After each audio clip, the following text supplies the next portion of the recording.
Hello, and welcome back to the Worcester Senior Center Stay Connected programming on Channel 192.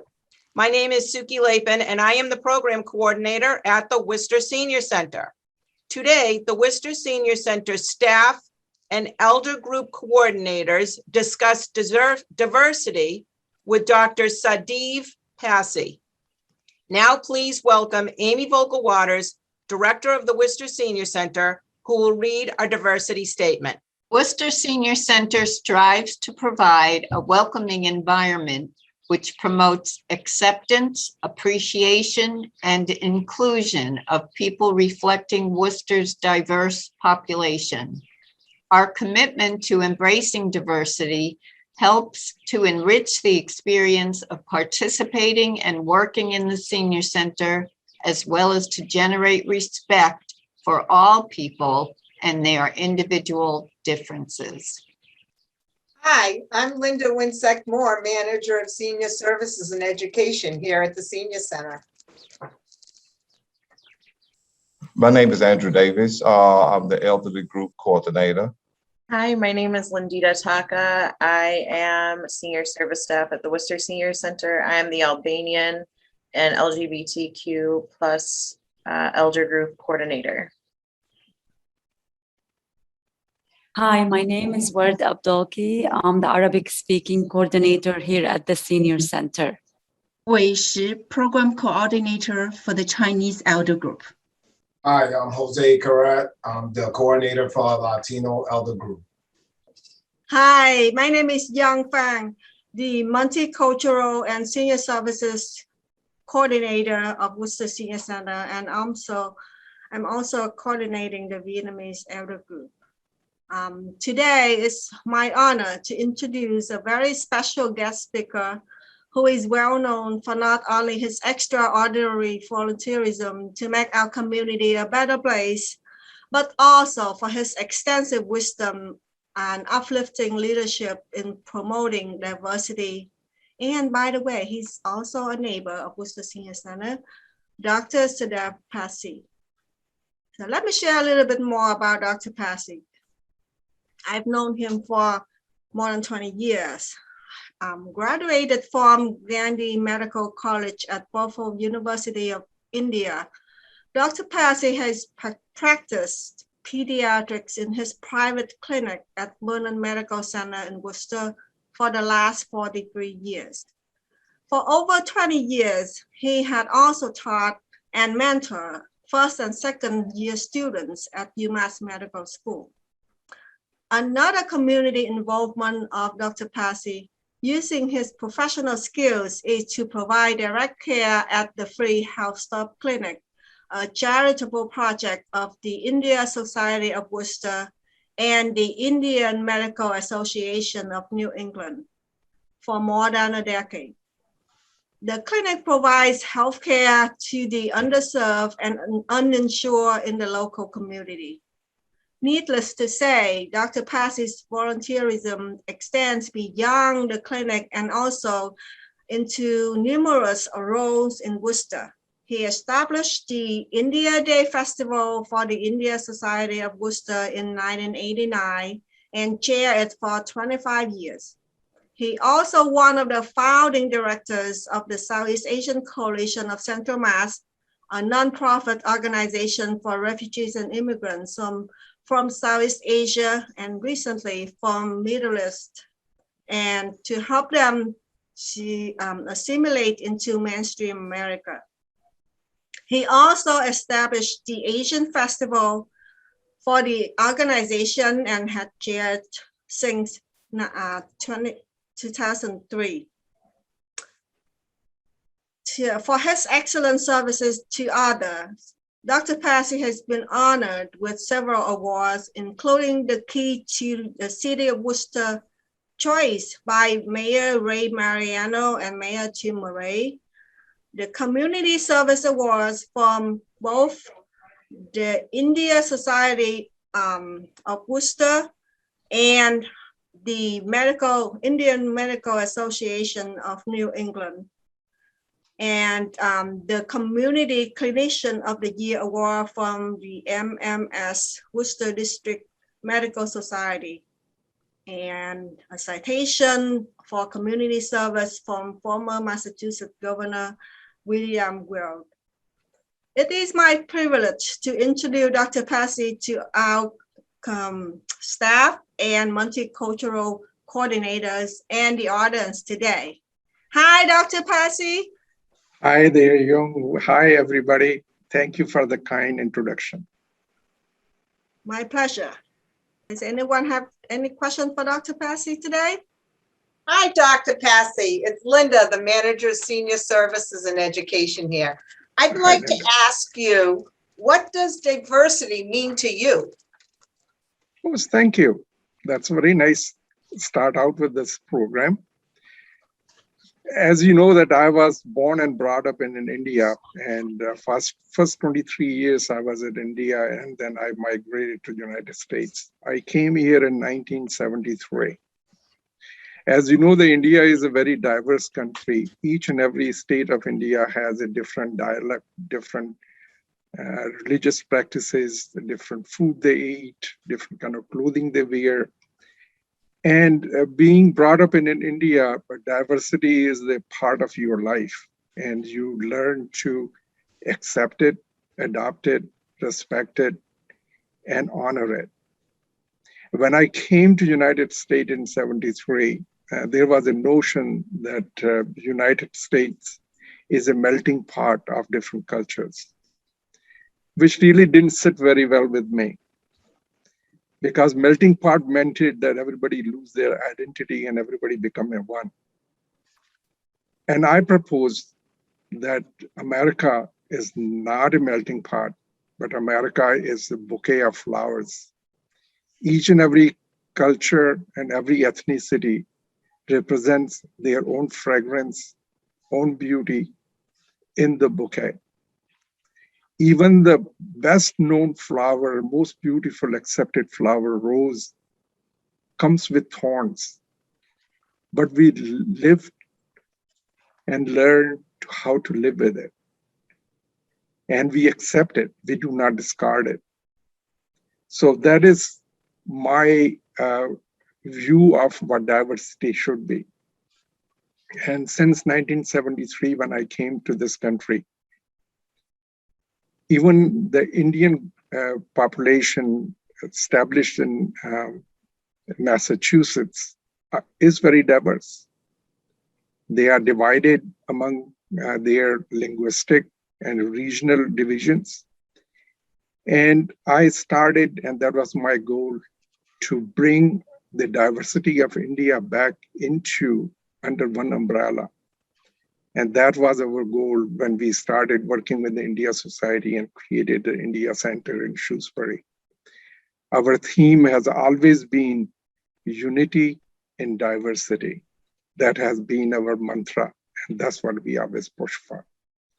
Thank you for asking the question. Thank you very much. Yeah. Dr. Passey, hi, my name is Lindita Taka, and I have a question for you. Worcester has been known as a good city that embraces diversity, including refugees and immigrants. What are your opinions about this? Thank you for the question. I think that is the heart of what we are discussing today. The diversity in Worcester and acceptance of different cultural and ethnic groups in Worcester is very important to us. And everybody who comes here are looking for their American dream. And it has worked for me. I have achieved my American dream. But that is not true for everybody who has been here for many years. And a lot of people, and we all talk about diversity, equity, and inclusion, but not everybody practices it. And I think it is going to be the future of the Worcester or this country that we adopt these differences and move forward as a United States. As you know, the Worcester is a city which has almost 21% of the population, which is foreign born. And out of that, 70% of the foreign born are of the Asian origin, 40% are African, 24% Hispanic Latino, and 12% are white. And as a total, as a state, we constitute about 21% of our total population in the state of Massachusetts to foreign born. And I know there are diversities and there are disparities, but we all are working on it. And some things are improving, some things still need to be improved. And I think this is a part of not only us, but everybody to join hands to improve upon and bring people, those who are responsible to implement the diversity programs, are held to the highest standards. Thank you. Thank you so much. Hi, Dr. Passey. This is Wei, coordinator for the Chinese Elder Group. With your extensive background on fostering diversity, especially through promoting cultures, can you share your experience as the chair of Worcester Asian Festival? Thank you. Thank you, Wei. That was a great question, and I think a great segue into what we as a collectively have done for the Asian community in city of Worcester. In 2001, when Lo Ann, she was one of the community leaders of Vietnamese origin. She and we were sitting in a meeting in a round table and discussing about the diversity in city of Worcester. She mentioned to me that she wanted to start a Southeast Asian group, but she was having a difficulty recruiting people to be on her board. And until she has a board which is recognized in city of Worcester, she didn't feel that we will be able to get anywhere. And so that was a time for me to get involved with the Asian community. At that point, we had only about 4 or 5 countries, those who were working together, including Vietnam, Cambodia, Laos. And I think there were a group of Chinese, those who were also involved originally. And as a part of the Southeast Asian Coalition, I had proposed them that we should do a cultural program where our children can perform and show their diversity and be proud of their cultural heritage. And that was modeled after what I had started in 1989 for the India Society of Worcester as a India Day program, which we conduct every month of August. But there were resistance to it. People were not, at that point, were not ready to come into the mainstream. They were afraid that the people would not participate, and a lot of elderly would not approve of it. But I'm the persistent person, so I pushed it. And in 2003, we had our first Southeast Asian Festival. And at that time, we had about 7 different countries, those who participated with us. And we were able to bring China, Taiwan, North and South Vietnam, Philippines, Korea, India, and Japan on the same platform. And our first program, first Asian Festival in 2003, was a great success.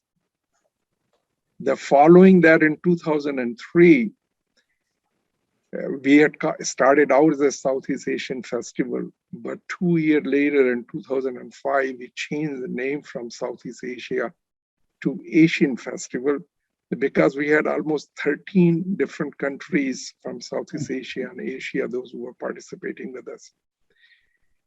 And it had been a pretty successful program almost every year for last 17th year. This year we had our 17th Asian Festival.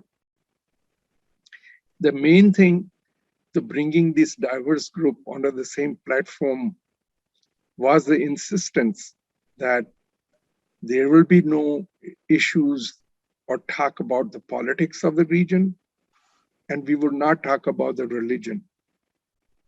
Those two things were kept out of the picture. And the main focus was that we wanted our children to learn about their culture, because a lot of the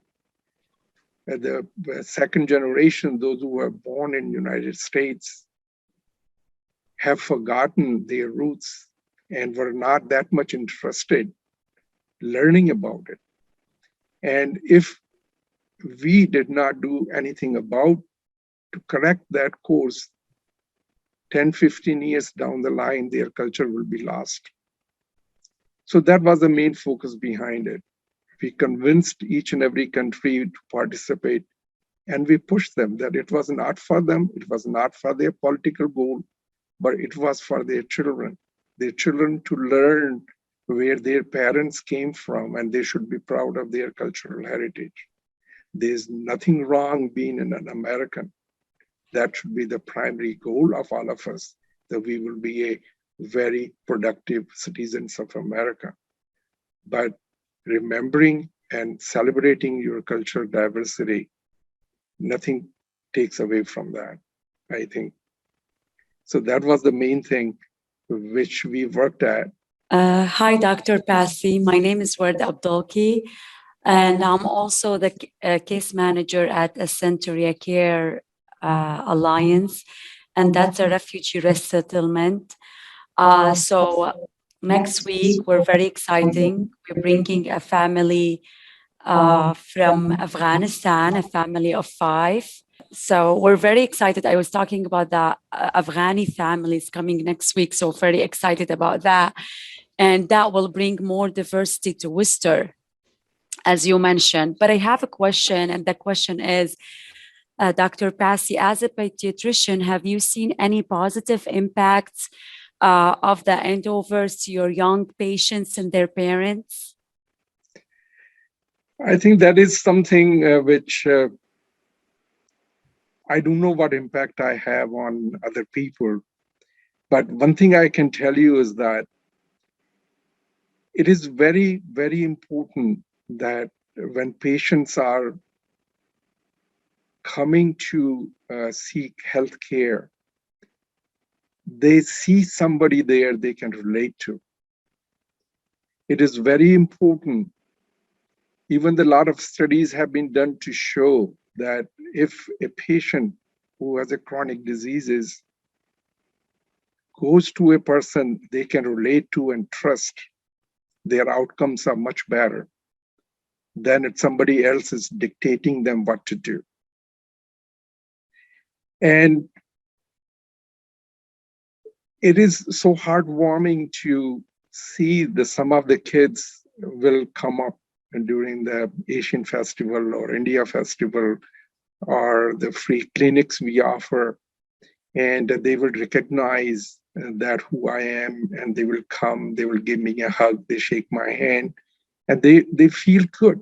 They feel good that their doctor is doing something for their community and is the same kind of person as their parents are.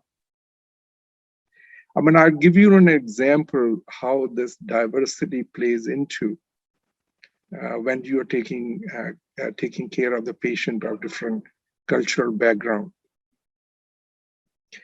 I mean, Jung can relate to it. In Vietnam, in 70s and 80s, when Vietnamese population was settling in Worcester area, there is a term called whining.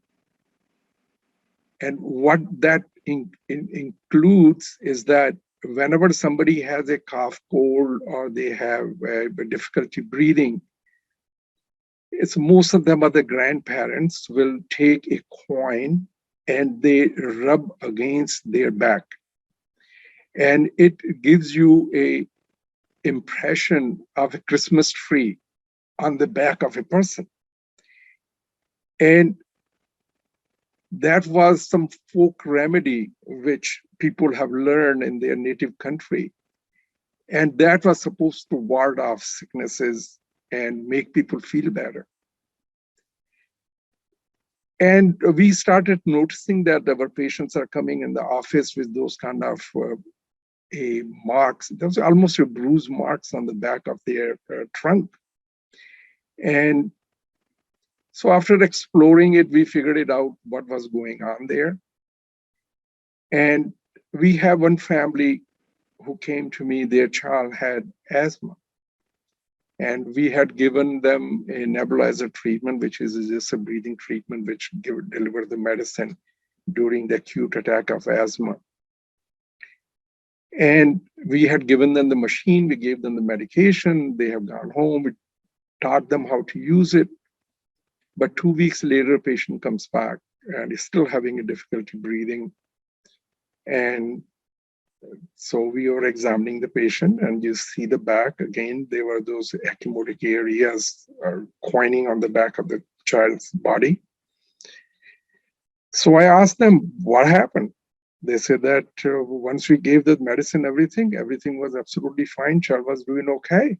So he got sick again. So their grandmother did the coining, but it did not improve. So my suggestion to them was that, yes, your grandmother wants to do this coining. That's absolutely wonderful. You should honor that. But one thing you need to remember, and please do, is that after the coining, you also give the nebulizer treatment to your child.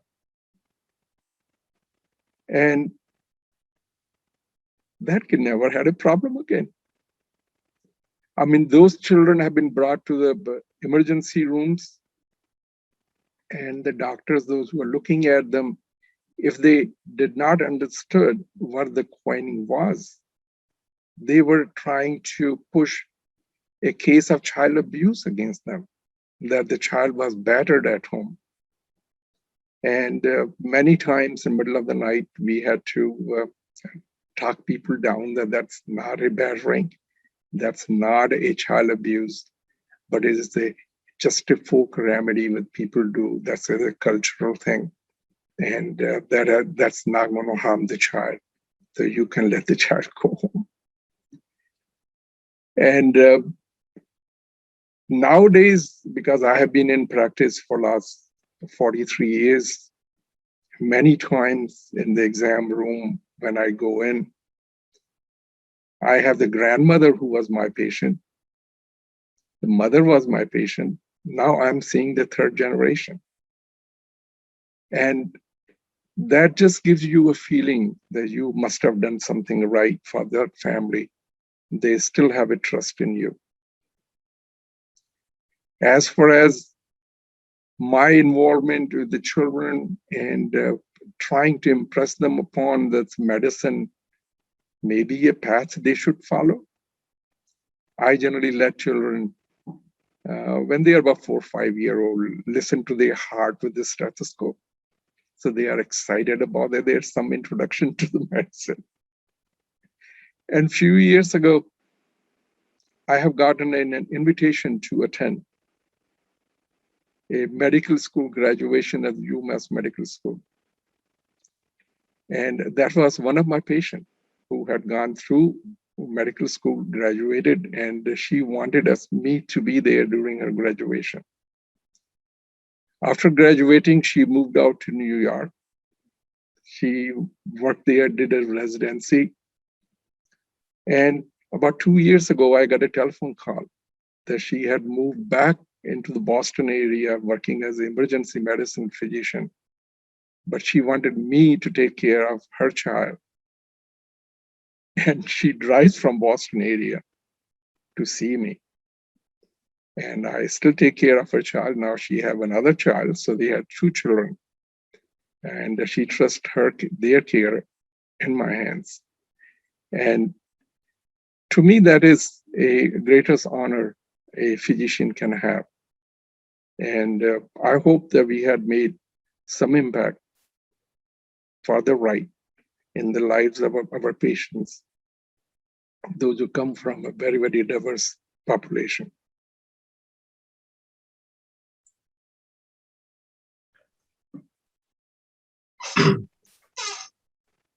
Hi, Dr. Passey. Hi there.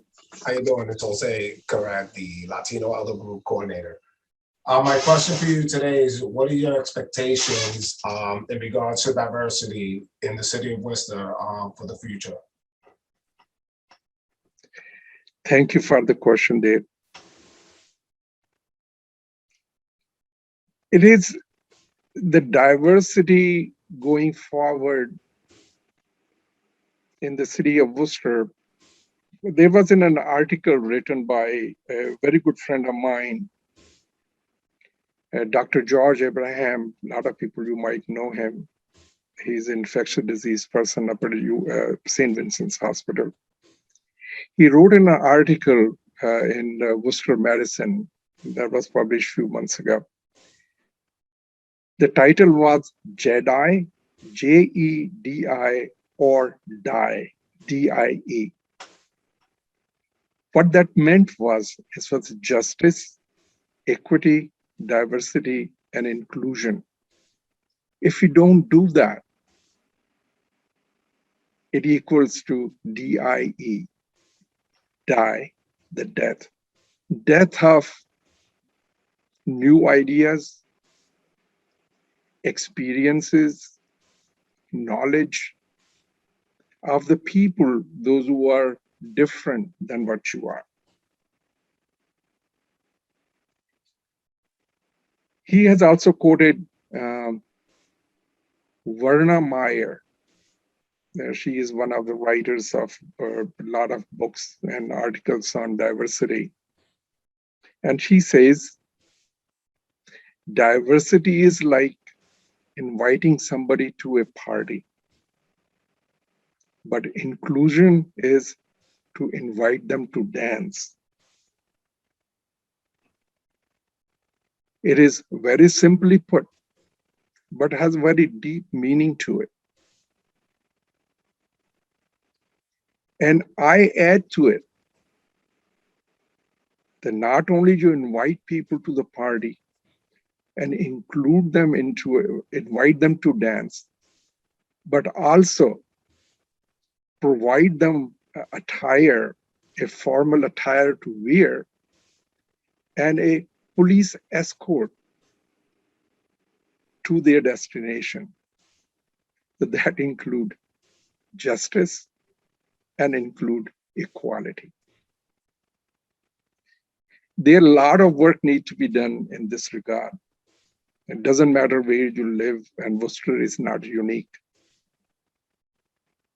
If you look at it, 51% of the foreign-born citizens of Worcester are still not registered to vote.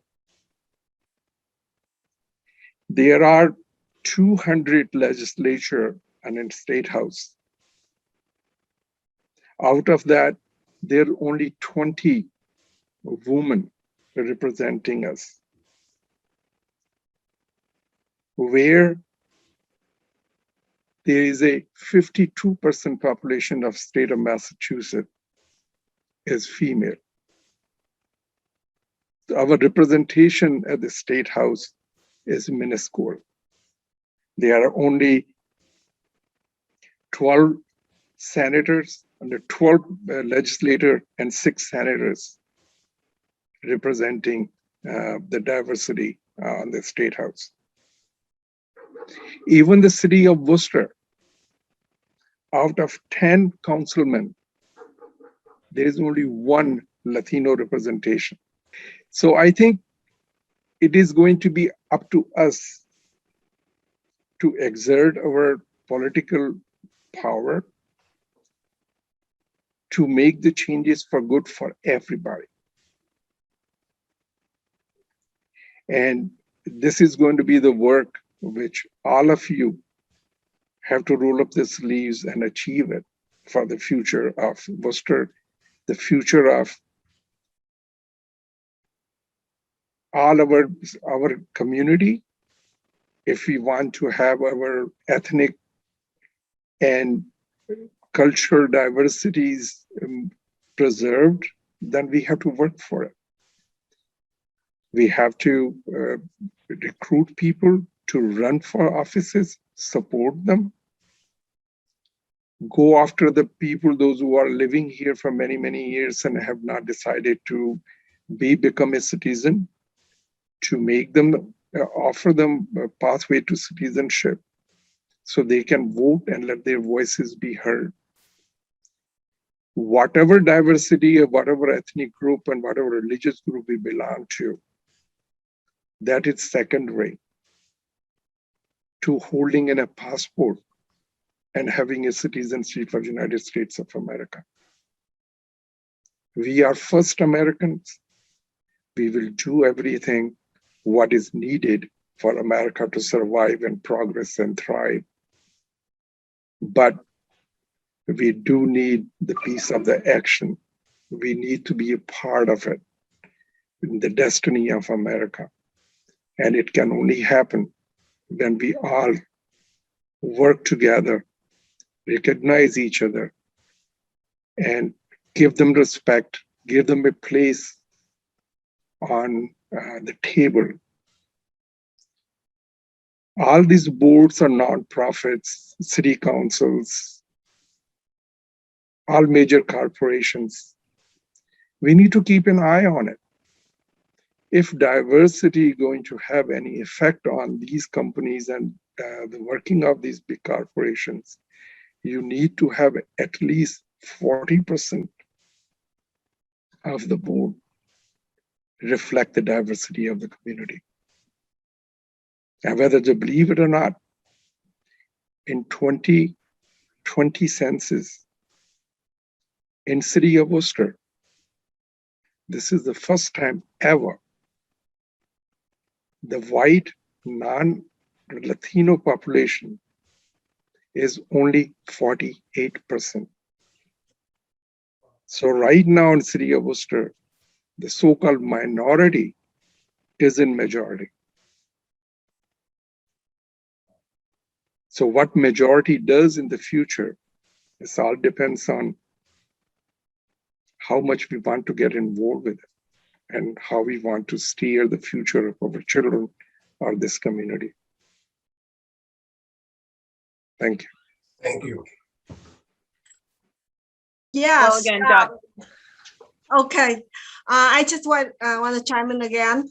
So that's why we're doing this show, actually, because the Worcester Senior Center is not the best, but the good representative of the diversity of the city of Worcester. We have coordinators for many groups from many cultures, and we like to set the example for other senior centers or other towns to follow. Our director, Emmy Waters, and I have been invited to a couple of conferences to talk about our experience, how to develop, and foster diversity, multicultural at our center in our city. So Yeah, I mean this is one of it's a tiny efforts that we're doing. But, it's not a tiny, it could be a tiny effort, but it's the major leap that you have given a position right to make a difference. And we need to take the opportunity to make the difference. Yeah. Because the people, those who are looking at us, really don't understand what we really want. Because we have never been a part of the mainstream to guide them of what our needs are. Right. And what we think. And that can only happen when we are on the table, when these items are being discussed. And I applaud your effort and the senior center effort to bring these diverse groups together and be a voice for them. That's wonderful. Right, and thank you for taking your time. Okay, we have a few more items. Okay. Hi, hello again, Dr. Passey. This is Suki Lapin, Program Coordinator.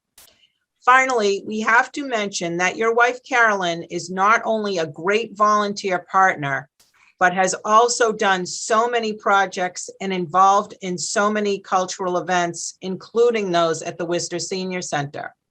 Do you have any words about her to share with us? Wow, I think we're going to need another meeting for that. She is a dynamic person, and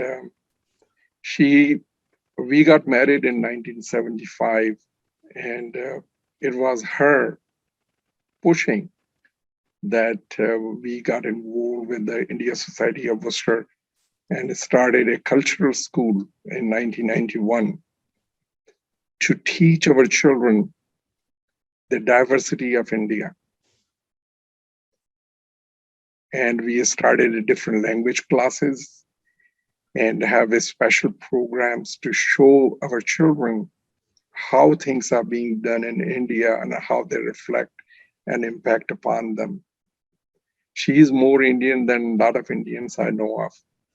And right now, even the India Society of Worcester is always after her to do the programs for the Indian community. She, as you must have heard, the saying that behind a successful man, there is always a hardworking woman. And that is absolutely true in my case. And I always tell her that she is the wind beneath my wings.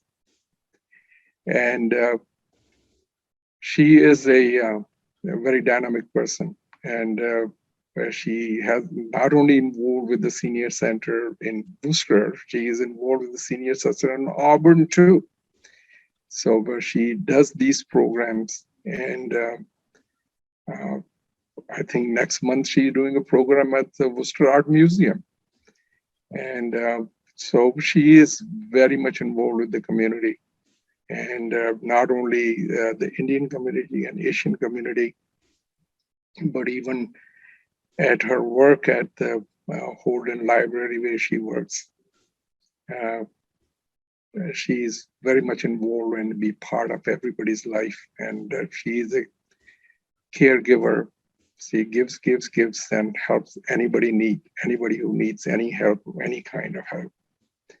And I'm pretty sure that many of you will have an interaction with her during the Diwali program, what she does at the senior center. And we're very proud of her. Of course, yes. That's why, I told Suki, we have to ask this question. Thanks for asking and including her. Right. Okay. Thank you, Dr. Passey. And yeah, say hi and regards to her too. Absolutely. So with today's program, I'd like to thank Dr. Passey for your time and thank everyone to participate in this celebration of diversity of Worcester Senior Center. Instead of our annual multicultural potluck, because of the pandemic, we cannot have the potluck party in person, but we still have another way to celebrate diversity, right? Okay, yeah, anyone say any last words before we say goodbye? Yes, I'd like to say I'm glad we're doing this program, show to everybody on TV, but Worcester is so amazing for the regular festivals that we usually hold, like the Albanian Festival, the Greek Festival, and we usually switch off every year because the same people go to the same ones. We have the Arab Festival, Latine Festival, so many Juneteenth. So it's just amazing how Worcester really brings in not just people from our own city, but people from all over New England, all over the country, and from my experience, from all over the globe, just to celebrate. So we're really grateful. I'm really grateful that I live in this city to get to celebrate and party so much. Right, yeah, party so much, right? Anyone else, please? Linda. Hi, I just wanted to say in regards to what Dr. Passey said about inviting people to the party, but also inviting them to dance. I hope that all who are watching this know that we invite you to the senior center and we definitely invite you to dance. We love to dance here at the senior center. So thank you, Dr. Passey. I just wanted to thank you for giving me this opportunity to talk to all of you. And it had been an absolute wonderful experience as far as I'm concerned. Thank you. Thank you very much. Dr. Passey. Thank you, Thank everyone. Thank you. So long. Thank you. Okay, bye-bye. Okay, thank you, everyone. Thank you. Thank you. Bye-bye. Okay, see you next time.